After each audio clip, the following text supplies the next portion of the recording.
Bandy Akama studio.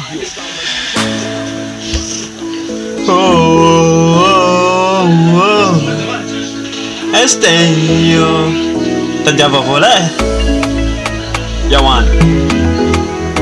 Yaman say Nelson beat on the grind.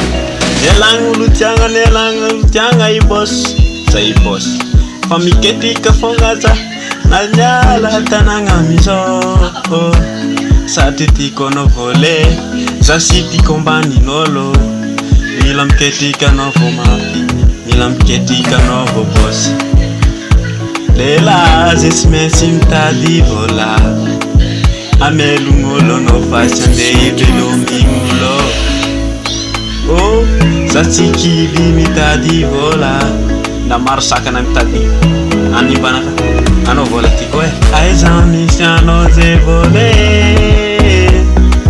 tipoko nowe ano vole aizami siano vole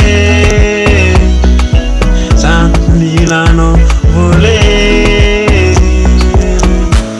vola mar Milano na gas na vaza na français na chinois Milano jabi eto Madagascar jabi na zaza na ranga mira tamahita no vola yeah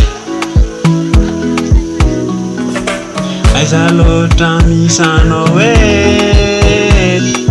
chakulo tate itano zaze milamita di vola zala come si vola man désolé oh aizalo tamisiano we vola ulo milano we oh aizalo tamisiano we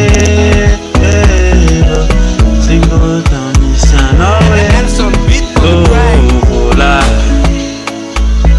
oh vola Milano se gasy vola Milano vola oh vola big up one DJ Bandy Akama Yaman say Bandy Akama record.